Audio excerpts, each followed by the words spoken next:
Сәлеметсіздер ма? Менің есімім Асылзат. Мен BIC компаниясының менеджері боламын. BIC компаниясында команданы қалай құрамыз? Яғни қыздар, көп қыздардан келетін сұрақ осы. Біз тегін тіркелгеннен кейін бірден компанияның мүмкіндіктерімен танысып, команда құруға көшеміз. Яғни қыздар, мен команданы бұлай құрғамын. Бірінші мен өзіме 3 қыз тіркеп аламын. Алия, Арай, Салтанат деп алайық. Мына жерде Алия, Арай,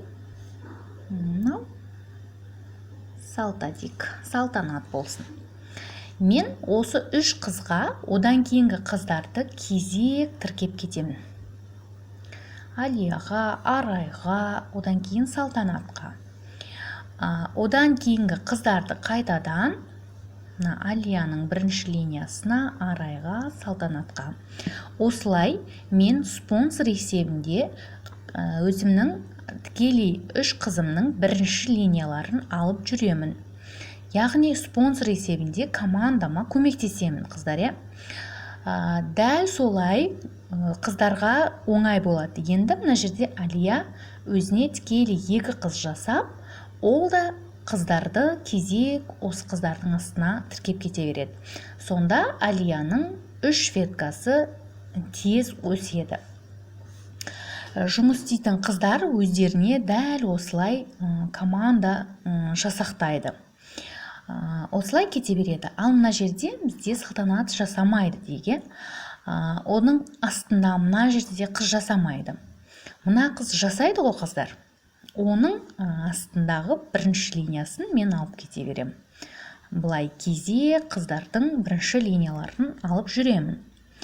Қашан мына жерде Алия 23% ашқаннан кейін, мына жерде Арай 23% ашқаннан кейін, мен бұлардың бірінші линиясын өздеріне тапсырамын. Яғни олар толық арғарай командамен жұмыс жасауды біледі деген сөз. Алия арғарай өзінің бірінші веткасын алып кетеді. Мына жерде де дәл солай 23%-ке жеткесін, мен бұның бірінші линиясын алып жүруді тоқтатамын. Сөйтемін да, қыздар, өзіме жаңадан 2 қыз тіркеймін. Дәл бұл 2 қызды бірінші жұмыс жасағанымдай, бұлай бірінші веткаларын алып кетемін. Бұлар сонда, қыздар, өзіне жұмыс жасау оңай болады. Мысалы, мен бірінші линиясын алып жүргеннен кейін, бұлар өзіне 2 қыз тіркеп, 2 линияны тез өсіреді. Кімге ақша керек, кім табыс тапқысы келеді, өздеріне, мысалға, мына жерден дейік, өзіне 2 қызды тіркеп кете береді. Мен бұның бірінші линиясын алып жүре берем. Дәл осылай жұмыс жасаған өте ыңғайлы, қыздар. Командама қосылыңыздар. Құлақ салып тыңдағандарыңызға рахмет. Сау болыңыздар.